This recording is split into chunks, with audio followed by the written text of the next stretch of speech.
the word, but it didn't seem like it was helping me. I don't know. It was, the word, the meaning of the word was what I wanted. And it was just hard. But I read Isaiah 43, 2 and 3. Because that was always a scripture that was on my mind that I remember from long time outreach ministry. It just didn't soothe my pain though.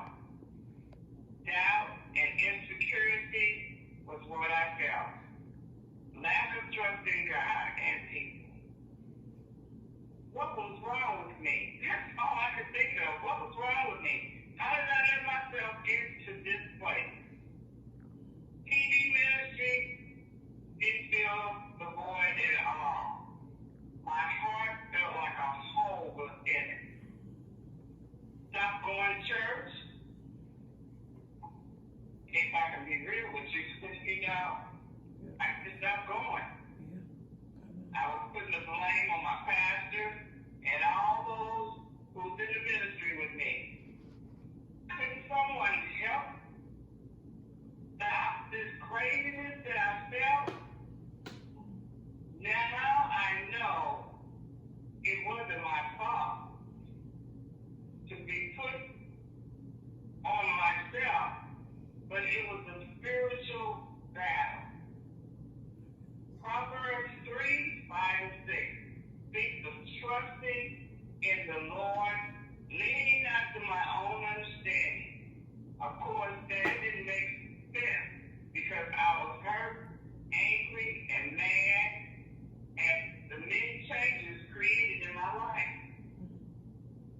I thought it was over for me. Getting new insurance, making sure of my finances, or my medicine, all of that I had to change. God intervened on that. The insurance I had to finish the whole year, so that helped me. I depended on him, on that cousin of mine, too much. God had a purpose for my life, but I was too caught up to see it. My dad, Aiden, and I always talked, and I asked him, how do I get through this? Do I get through it? He always would tell me to pray and ask for forgiveness, and remember, it's a process. Okay, so October the 14th, the divorce was final. In December 2014, they were married. Ladies, let me also say that rebound relationship does not work. God is not in it. So don't go that route. Remember, sin is sin.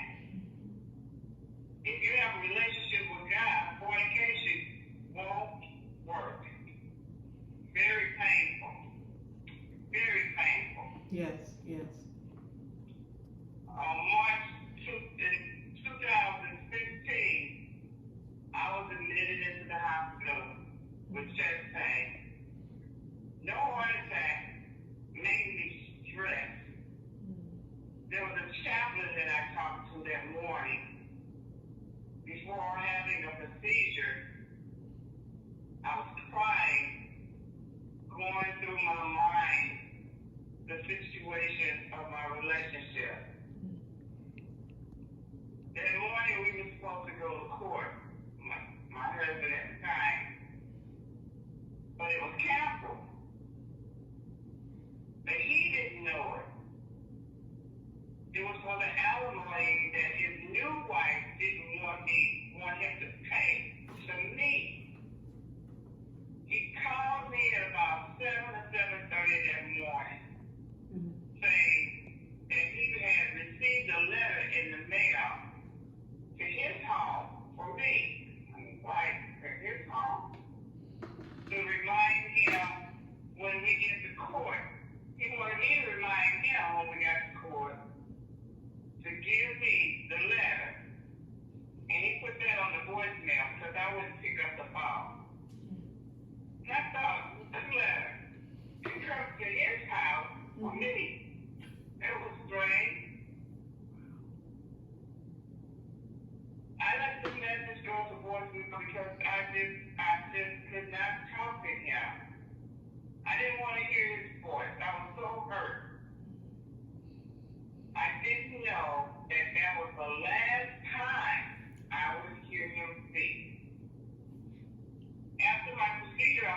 go home that day. But for some reason, I felt very ill, not knowing why. Later that afternoon, the nurse came in the room and took my temp, and I had a temperature. I had a low-grade temp. And I should not have from the procedure. I didn't know what was going on. The next thing I remember, my daughter was coming in the room. And I questioned, what are you doing here? Why are you here? And then the elder was there. He came in also. So I was really puzzled. What was going on? Finally, they told me that my husband was gone. He had died. Of course, he had divorced me, so he was my ex then. But I became out of control because that love was still there. I was crying uncontrollably, asking God why this happened, and we don't understand. Only God knows. He took his life. My husband took his life.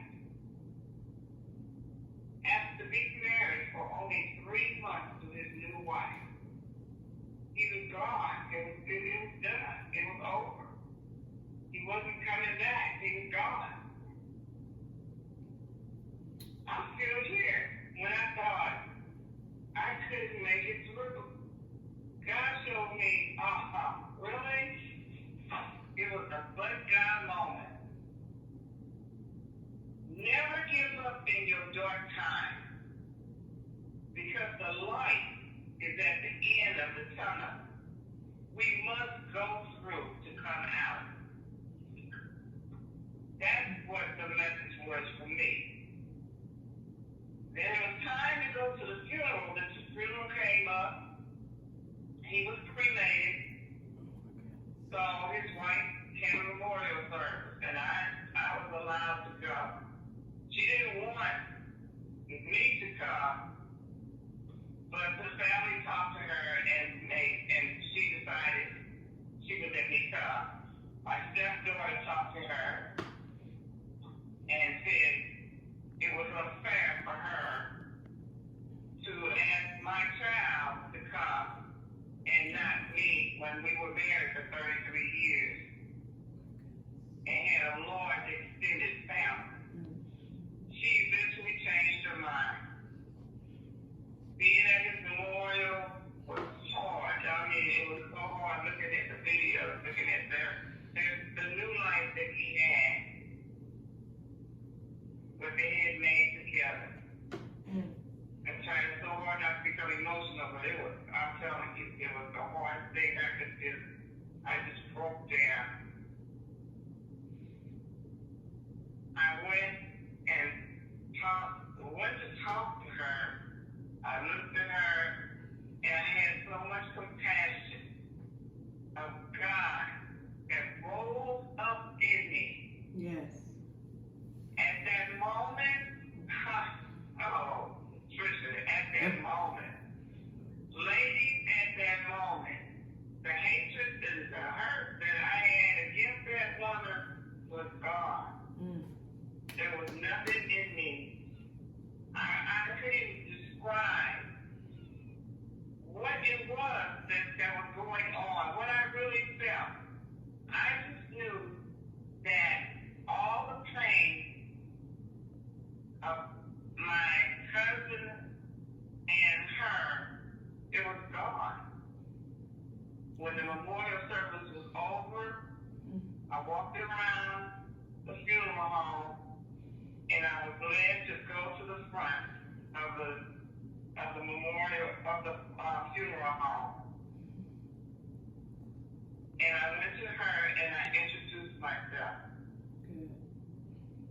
Of course, she said, I know who you are. And I hugged her. I grabbed her and I hugged her. And she knew exactly who I was that said that said, I am so sorry. I had no idea that was going to happen. I had no idea. I knew that was God. Everybody looked at me. Everybody in my family, they turned and they looked at me. People said, that took a lot of courage. We have to forgive in order to move on with our life. And I had to realize that.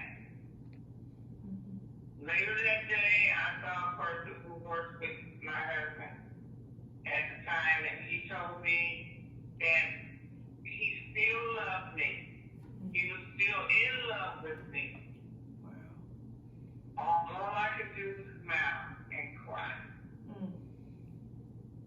Well, if it had not been, ladies, if it had not been, and whoever's listening to this, if it had not been for the Lord on my side, where would I be? Oh, but God, the Lord on my side. I thank you for listening to this testimony, and I pray that it touches the heart of those who are going through something as of this. May God bless you. Oh, Minister Mary F. Branch, calling in from St. Louis, Missouri. We are honored to hear your testimony, and this is going to test, and it's going to test the world. Many women and men that have experienced marriages broken up when it should not have been broken. God is going to do some divine things in these last days. As we come to a close, Mary, I know that when I got a chance to hear you give your personal testimony, I think around 2017, I believe, and you was sharing with us how he met the young woman. And you know, I have like a Columbo spirit in me, and I pick up on things, and that's part of that supernatural discernment I have. But you said something about how he met her, and you were stating that she was working at one location at the hospital, and that then she transferred over to the hospital where he said, so she can probably be able to, was it like a target hunt? You know, where he can see her, and then she, you know, create a scenario scene and connect the dots and try to make a connection, because you know there's a lot of that going on right now, you know. Yes, it is. Yeah, and can you just focus just a little on that about? I know you stated that he was already working at the hospital in the administrative department, had a very high level position, and just so happens this woman that before he met her, that she transferred from one hospital. I want to make sure I get the story right.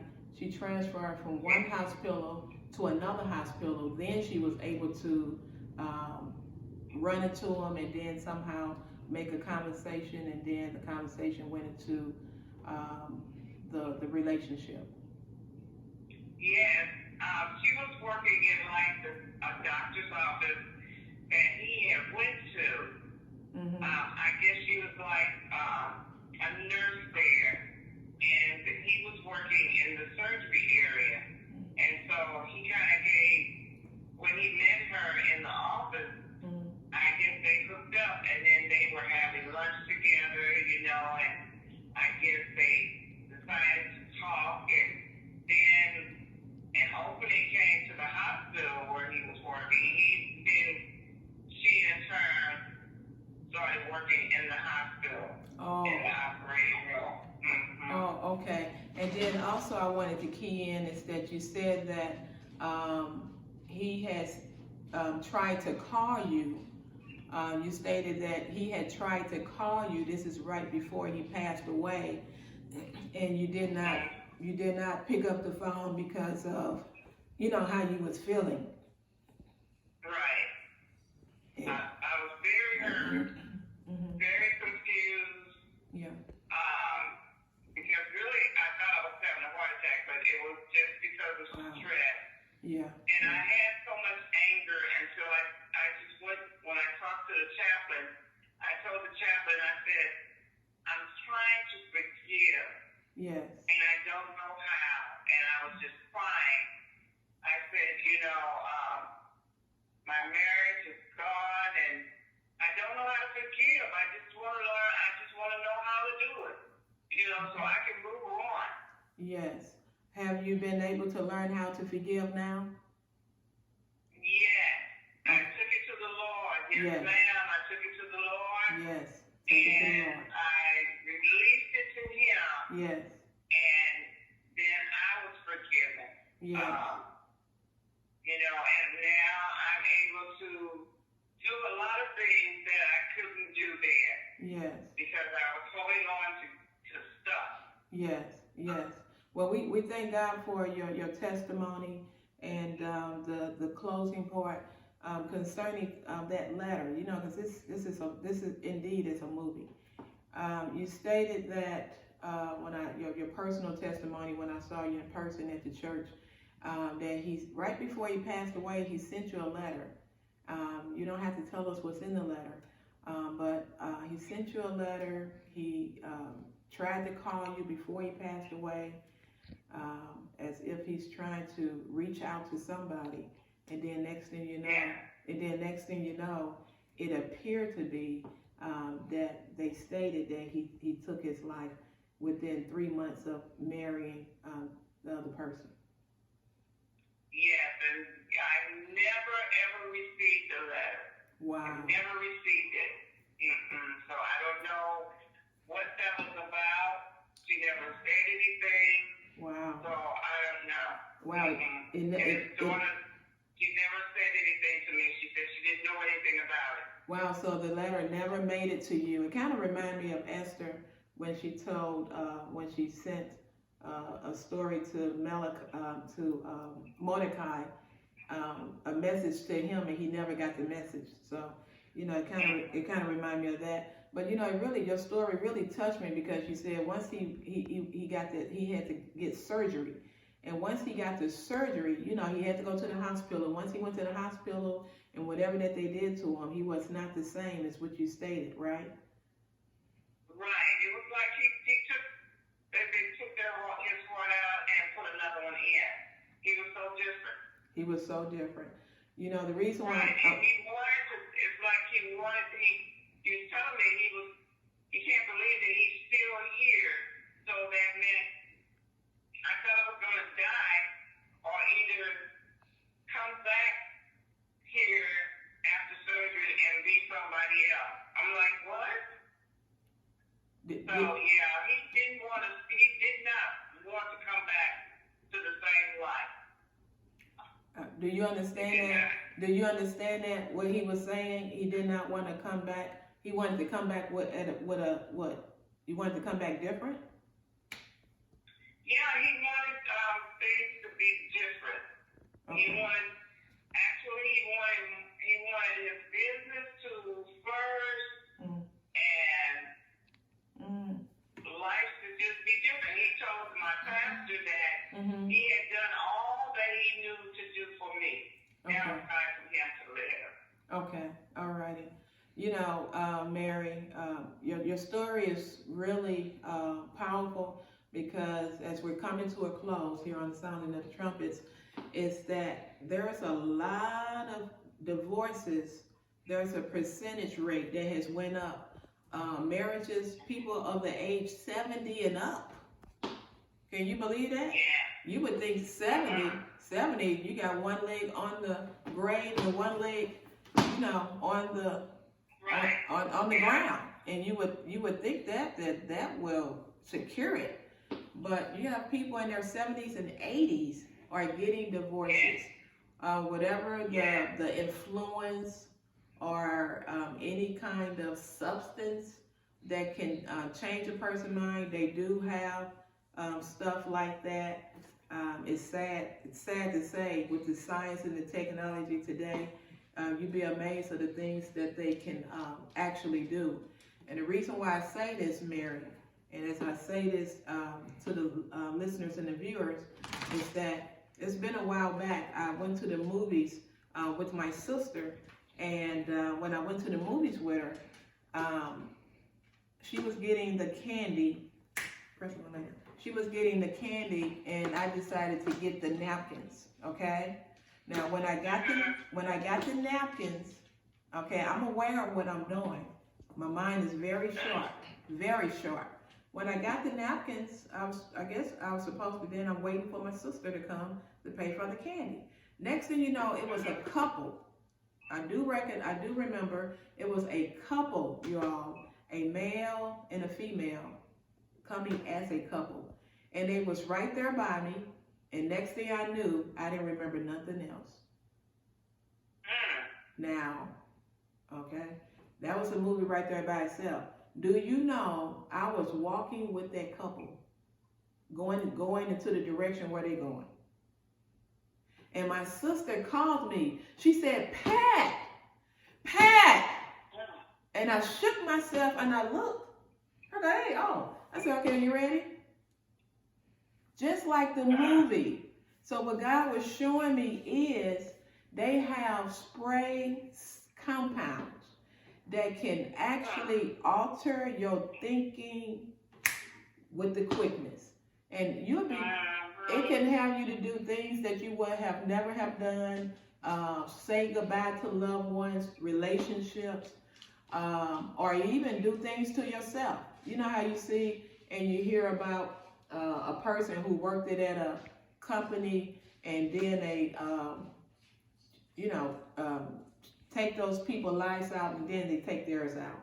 I mean, they got a movie on that where it shows that they can alter your brain and actually have you to do that, and then do it to yourself, and then there's no link and no investigation, and they make it look like, oh, it's just another employee who just took it out on his coworkers. No, there's a lot going on, and I tell the people, the movie you need to go and see is called The Happenings, and the movie is called The Crazies. The Crazies is talking about the vaccines that they're going to force and stick that through your arm toward the end for those that say that they don't want to take it, and then they're going to put the boots on the ground, and it's going to be pretty ugly. So don't get comfortable just because they're pretending like they're opening up, the states, and you can do what you want to do. Still be careful, be watchful, and because people are sneaky. But we thank you for your testimony, and I thank God that He revealed to me that I was sprayed. That means there was some substance sprayed that will have you to just go with somebody else, and you don't even have a memory of that. Isn't that something? Yeah, that is, oh my goodness. That is something. But God is a revealer, so He revealed that. He revealed that to me. So that's why I'm telling you today. They don't have to. Yeah, they don't have to wait until you drink some alcohol and put a pill into the drink. Is how they used to do it. But now they can take that compound and transfer it into a spray, like you spray, and then have the spray will have you to act the way how the pill would do. So that's the science they have today, But we're going to come back at you next time on the sounding of the trumpets, where you can be able to see us, and we can be able to discuss the things that we're living in the last days, these last evil days. And we will be talking about clones and personal intelligence, because they are real. Take care, and God bless. We love you, Mary.